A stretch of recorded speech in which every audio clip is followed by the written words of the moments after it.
আজকে আজকে হচ্ছে বুধবার, এখন বাজে প্রায় 11টা সাড়ে 11টা। আকাশের অবস্থা প্রচণ্ড খারাপ, কিন্তু তা সত্ত্বেও আমি যাচ্ছি চন্দননগর।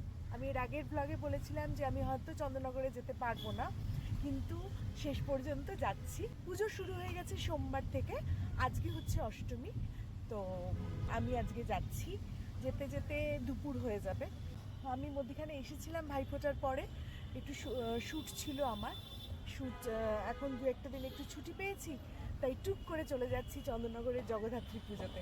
জগদ্ধাত্রী পুজো আপনারা অনেকে দেখেছেন বা অনেকে দেখেননি, কিন্তু আমি বলছি চন্দননগরের জগদ্ধাত্রী পুজো আমি আপনাদের দেখাবো। আসুন আমার সাথে, কেমন হয় চন্দননগরের জগদ্ধাত্রী পুজো আমার সাথে দেখবেন। জগদ্ধাত্রী ঠাকুর মানেই সুবিশাল উচ্চতা, ছোটবেলা থেকে তাই দেখে এসেছি। ইনি হচ্ছেন আমাদের পাড়ার ঠাকুর, মাকে প্রণাম জানাই। তারপর সন্ধেবেলা বেরিয়ে পড়লাম সেজেগুজে। এই হচ্ছে আমার আজকের সন্ধ্যের আউটফিট। সেজেগুজে বেরিয়ে পড়েছি। আজকে আর শাড়ি পরিনি, একটুখানি এদিক ওদিক যাবো তো, তাই শাড়ি পরিনি। শাড়ি পরে এত ভিড়ের মধ্যে হাঁটতে বড্ড অসুবিধা হয়। পুজো মানেই কিন্তু মেলা, আমার কাছে ভীষণ ভালো লাগে এই মেলা দেখতে। আসুন জগদ্ধাত্রী পুজোয় কীরকম মেলা বসে সেটা আপনাদের দেখাই। এই যে এখানে বসেছে বিভিন্ন ধরনের হার, কানের দুল, সব সুতোর কাজের, হাতের কাজের, পুঁথির কাজের, এই সব। আর চন্দননগর মানেই তো আলোর খেলা, তাই না? এই যে আলো, যদিও এইবারে আলোর খেলা প্রাথমিকভাবে একটু কম, তার কারণ বৃষ্টি হয়েছে। তবে একদম চিন্তা করবেন না, বিজয়া দশমীর রাতে যে আলোর খেলাটা শুরু হবে তা একেবারে অনবদ্য। আর পুজো মানে যেমন মেলা, তেমনি খাওয়া দাওয়াও তো বটে।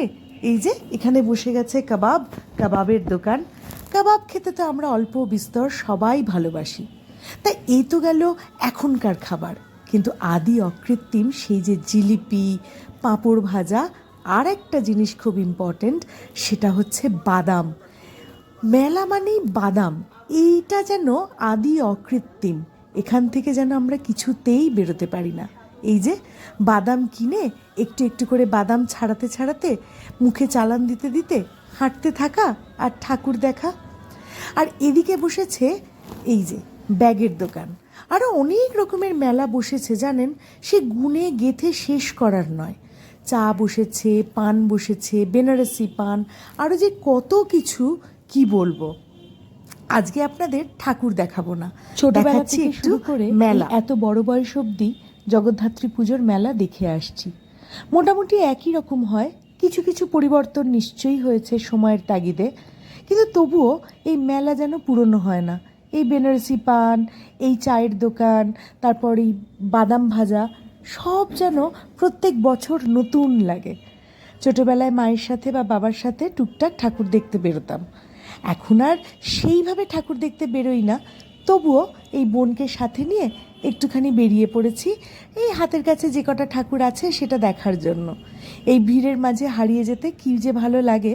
আর ওই যে পেছনে দেখুন কত আলো, কত মানুষ, কত লোক, কত দেশ বিদেশ থেকে, বিভিন্ন জায়গা থেকে এই জগদ্ধাত্রী পুজোর সময় ছুটে ছুটে আসেন। আমাদেরও ভালো লাগে, এই এত মানুষজন আসে বলেই তো আমাদের এই পুজোটা এত সুন্দর হয়ে ওঠে। মানুষ না থাকলে কি ভালো লাগে। ভিড়ের মাঝে হাঁটতে হাঁটতে পেয়ে গেলাম যারা আমাকে নিয়মিত টিভির পর্দায় দেখেন, তাদের সাথে দেখা হয়ে গেল। তারাও একটু ছবি তুলে নিলেন আমার সাথে, আমারও ভালো লাগলো ওনাদের সাথে দেখা হয়ে। যাই হোক, যত কাজই থাকুক, যাই থাকুক না কেন, এই পুজোটার সময় ঠিক যেন মনের টানে ছুটে চলে আসি। আর জগদ্ধাত্রী পুজো, চন্দননগর মানেই তো আলোর খেলা। দেখছেন কি সুন্দর আলোর চাঁদোয়া এখানে তৈরি হয়েছে, কি ভালো লাগে। এখানে সব মানুষ আসছেন, ছবি তুলছেন, হাঁটছেন, কত কিছু করছেন। চন্দননগরের পুরো শহরটা জুড়েই এরকম আলোর খেলা হয়েছে। পুরো চন্দননগরটা তো আর আপনাদের দেখাতে পারবো না, যেটুকু পারি সেইটুকুই দেখাই। অবশ্য বিজয়া দশমীটা দেখাবার চেষ্টা করব, যদি ততদিন চন্দননগরে থাকি তাহলে। ততদিন অবধি আমার ব্লগ দেখছেন তো, কেমন লাগছে আমার ব্লগ সেটা অবশ্যই কিন্তু কমেন্ট করে জানাবেন। আর ভালো লাগলে একটা লাইক আর শেয়ার করে দেবেন। আজ তাহলে আসি, আপনি দেখতে থাকুন আমার ব্লগ। টাটা।